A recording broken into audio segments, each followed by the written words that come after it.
What's up, y'all? There's people coming in. I don't know who it is, but Nick, what's going on, homie? You good? I don't know Hope where all is well. my chat roll is. Give me though. 2 seconds. Don't worry. You have They'll to change start. the... It's impressive. We're in Las Vegas and we're up 8 o'clock. That's good. That's dedication, right? Oh yeah, That's dedication. it's called the hustle. It's so early. I don't It's have called a the hustle. reply. That's called stupidity. The hustle, stupidity, whatever. Okay. All right. So here's what we're gonna do. Paul, you ready? Yeah, man. Okay. All cameras are on, all that good stuff and whatnot. Okay. And thank you all for joining us. For those of you in the group, in the different feeds that we have going on, we're going to answer all your questions. And there's quite a bit. So You got to do whatever you can. I think this is kind of cool, guys. Well, here, let me do this. Hopefully you know who we all are. I'm Greg Todd, Aaron LeBauer, Paul Gough, and we've all had some varying amounts of success in physical therapy, and we want to be able to answer questions for many of you. So we have quite a bit of questions, and I just figured we'll just go around, and whoever feels fit to answer the question, we'll do that, okay? All right, so the first question was cash pay versus insurance. Do we get 2 minutes each? Huh? This is like the debate. Is there a clock? Yeah, is there a clock? Yeah. And if you go over I your don't know, 2 man. minutes, I'm going to start jumping in. And Oh, yeah. Bing! Yeah. he got 2 minutes and 15 That's seconds. right. I'm Yeah, gonna yeah. talk over you the whole time. Okay. Well, cash pay versus insurance. Advantages and disadvantages of both. Hybrid model. What is the difference in the approach? I have insurance, 25% cash, maybe even less than that. You guys have all cash based. 80-20 for me. 80-20? Yeah. Yeah, 100%. And you're 100%. So, you want to start first? Yeah. Oh yeah. So this is how I determine the difference. Cash bait. Let's see. It goes. Insurance means you contract with a company and you agree on a price. Out of network is you're not contracted, but you still take on the responsibility of filing the claim. Right. And cash based is I don't take on the responsibility of filing the claim. That's my difference. Okay. And there's mix in between. You know, there's a whole, hybrid models. Right. People are in network with some and out of network with others, and they're cash. And so that's just that big difference is who's taking on the responsibility of filing the claim. Okay, gotcha. So, what would you say as the advantage of you being 100% cash? Give me one advantage and one disadvantage. Oh, one big advantage is that it's simple and easy and straightforward and low overhead. I don't have to hire someone to file claims. I don't have to pay someone to file claims. Okay. Yeah. One disadvantage is it's much harder to kind of sell physical therapy to people. Mm-hmm. They're looking at physical therapy as, oh, it's my copay. Right. So we have to, so the disadvantage is we have to actually work harder at, as Paul would say, finding their internal drive for what they need. Okay. Cool. Maybe that's not exactly what Paul said, but that's what Paul says, and that's what that's what I learned that from. So, gotcha. Yeah, Paul, Go for it. So I'd say the advantages, indefinitely, obviously, you can grow and scale your own practice much easier. It's very difficult to play your own game when somebody else is constantly telling you what you can charge, what you can do. And I think, for me, the 80-20 model works perfectly because I can grow and scale a cash-based practice on my terms, and basically as, for example, as demand increases at my practice, I very rarely like to take on new staff. I like to raise the rates. Gotcha. So I don't want to get more staff. I don't want to get big for the sake of being big. So being able to control what I charge allows me to go, okay, how do I control demand? I raise the rates. Right. So I can raise the rates, and hopefully one or two people will stop calling or will not arrive for sessions or won't want to take us as their provider, but we can still make the same profit, and I don't have to have the hassle of more and more staff, more treatment rooms, more stuff coming, more people coming through the doors, basically. And the other reason that I like the 20%, I like to keep the 20% where we take workers' comp claims, that type of thing, is it allows me to pipeline new members of staff. So in Britain, I have to take on completely brand new grads for various reasons, including benefits and the socialist kind of welfare system that we have in England. Once people are into the National Health Service, it's very difficult for me to get them across. Right. because they get given such great benefits. So if I keep the 20% with insurance companies, what it lets me do is pipeline Right. a brand new grad. Right. So the new grad can come in, and we can let that new grad take on one or two, or a caseload of workers' comp type claims where the expectations are obviously lower. Right. Gotcha. So it allows them to add value to my practice while we are training them behind the scenes relentlessly and getting them ready for the $150 sessions in cash for the private patients, which is the company's built around the 80% of the cash, but the 20% insurance companies just quite literally to let me employ somebody for almost break even, train them, and then get them ready for the cash paying patients over a year, 18 months. Okay. So that flexibility is what I like. And then for me, my clinics are primarily insurance, and I think the advantage is just sheer volume. Yeah. Right. I'm able to cater to everyone. The disadvantage, I would say, is I have a patient that's coming in that's not very educated, and I have to be careful how I say that, but not educated in the fact that they're coming from a physician sometimes, and they are just focused on using their insurance, and I have to retrain them to be like, no, we can go beyond the insurance. So just the volume of it, and over time, 12 years of doing it, there's just so much people, but I have a patient that I have to educate a lot during their course of care. So, all right, next question. How much focus should I put on growing a business while in school? I'll take that. Well, I started to practice right after school, so Okay. you want to. It depends on when you want to start. Yeah. If you want to start within the first year, you need to put like 100% focus on school minus the time you have to pass the boards. Right. Okay. If you want to start a practice 5 years down the road, you need to keep an eye on where your goals are and what you're doing, and studying the people around you. Right. But it's not as important to put a huge focus on it.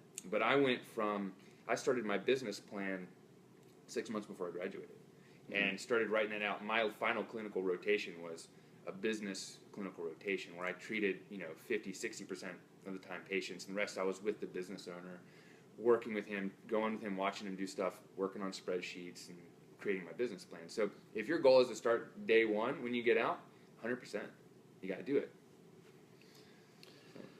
Yeah, same thing is going to be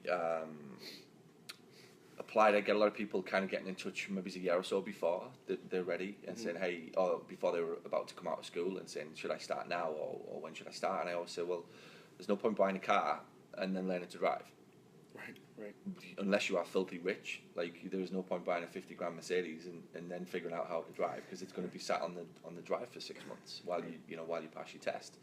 So to me, one of the big mistakes that a lot of people make is they come out of school, they'll get their rent, they'll get their premises, they'll get a 20 grand loan off somebody or whatever that, they're doing to start up their business, and then never factor in the fact that they need to understand the actual business aspect of it and the marketing side of it.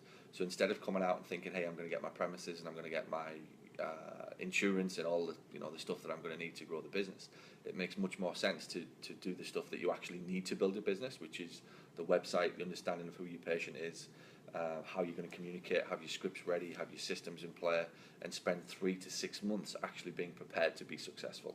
And I think a lot of people make that mistake, is they open up their doors and they just expect to be successful because of the fact that they've got a DPT, and nothing could be further from the truth. Yeah.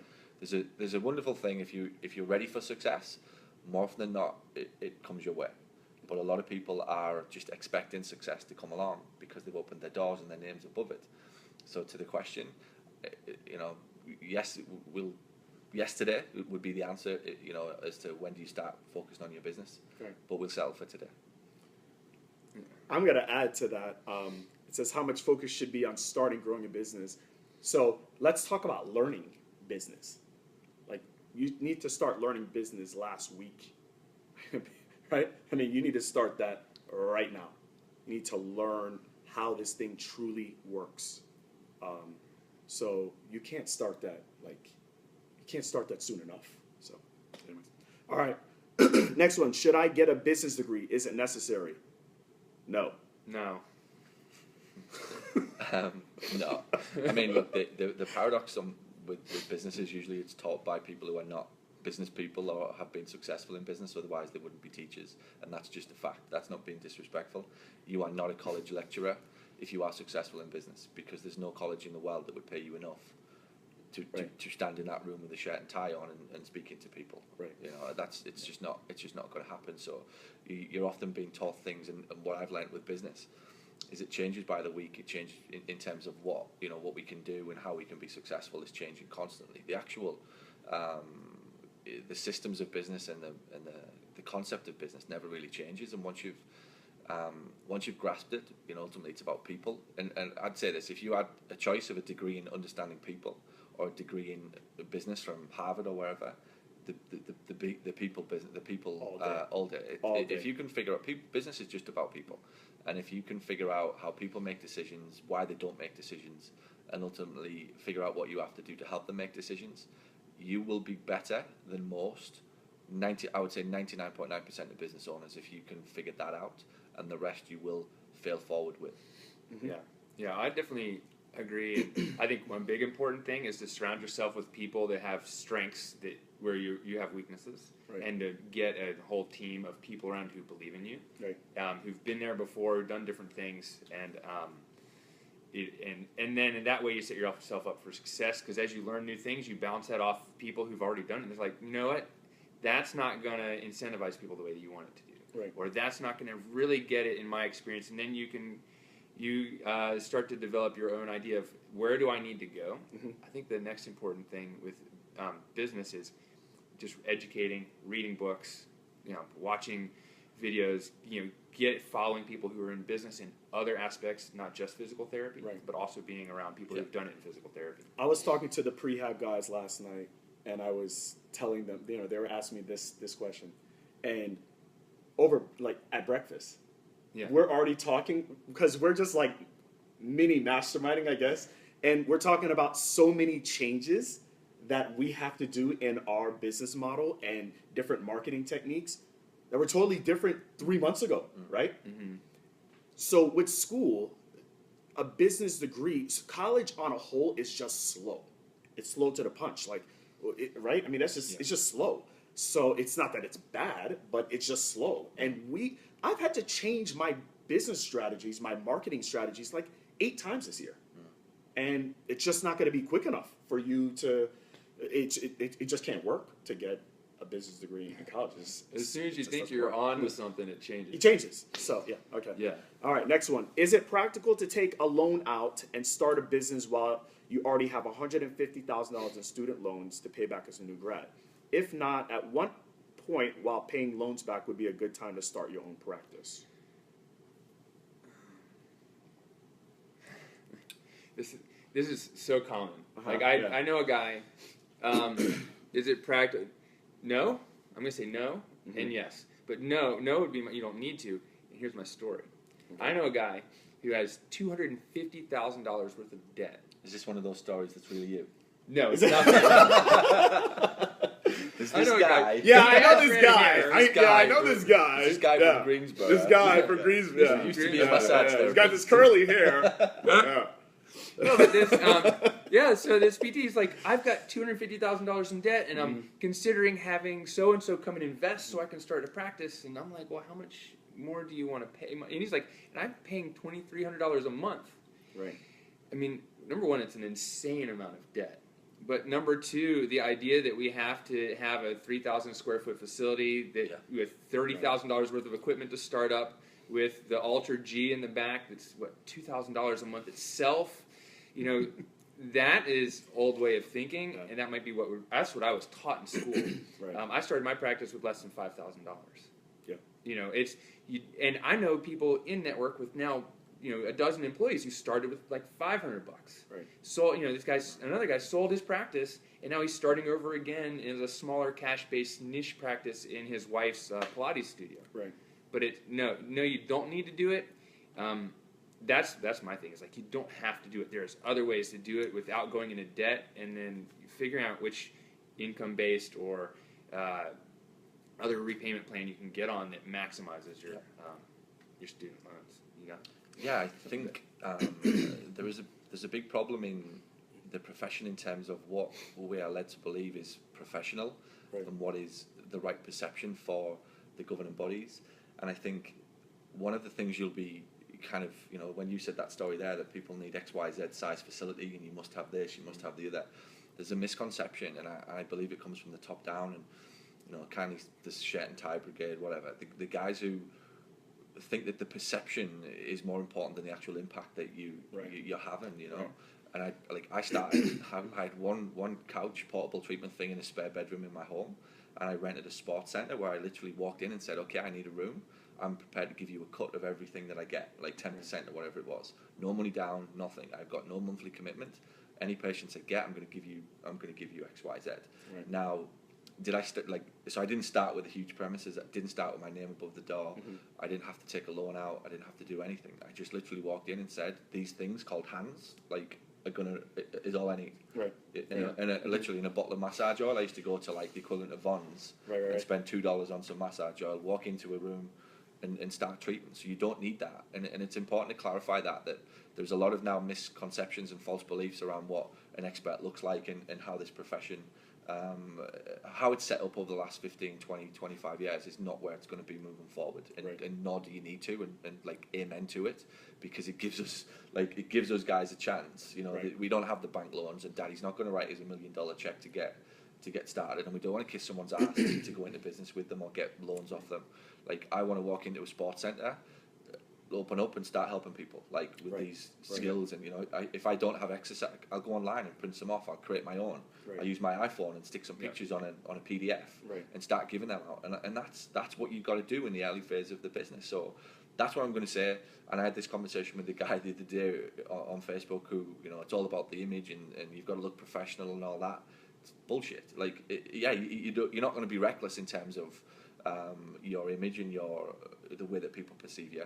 But really now it comes down to the impact, and in this day and age, anything goes. There's buckets of people who just want somebody in a sports centre. There's buckets of people who do want the big corporate offices and the medical facility, and that's fine.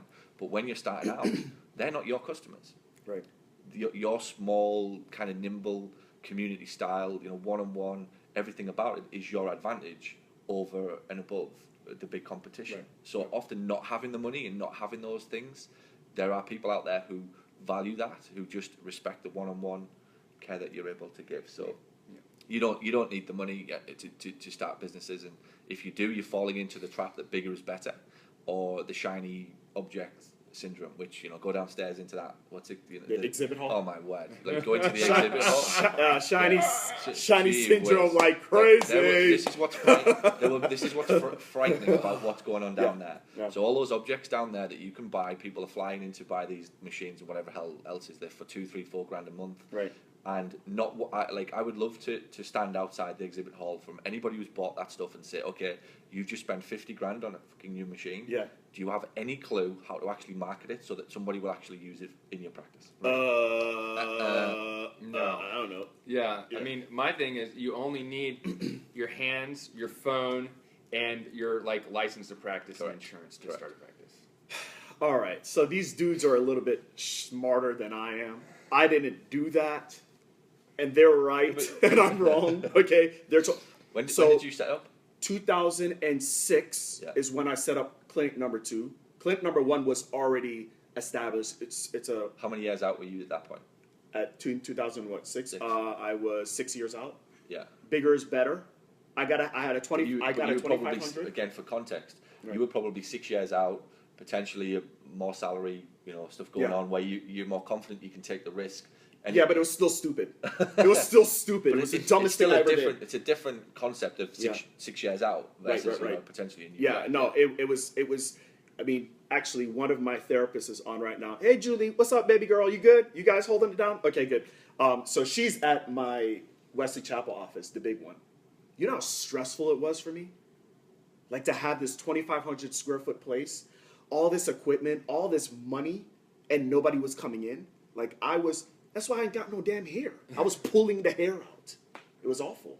And it took me so long to just get to the point where I was breaking even. And I realized that the following and the brand that I built was not off of any piece of equipment in that place. It was off of me doing what I needed to do for these people. And so, anyways, they're right. Whatever. Okay. Next one. What strategies do you use to get LMTs, personal trainers, yoga instructors, Pilates instructors to send you patients? And what other disciplines do you market to? What are effective ways to reach the 93% of patients that go to their PCP for low back pain and don't get referred? And what are some low-cost marketing strategies to attract their business? Guys, okay, hold on. That's going to take like 20 this is hours. 2 minutes. Can somebody put a timer? A timer here? Can we leave that for Aaron and Jared and Jerry? There's what's their deal? Where are they? Okay, yeah, exactly. They're sleeping in. Okay. It's Vegas. It's Vegas. It stays in We Vegas. should have set 2 seats up. Yeah. And just like put a little like a blow up doll of them. Yeah. Okay. All right. Okay. So which question am I answering? This is 90. How do you reach the 93%? So basically, 7% of people typically are coming to physical therapy to have musculoskeletal problems.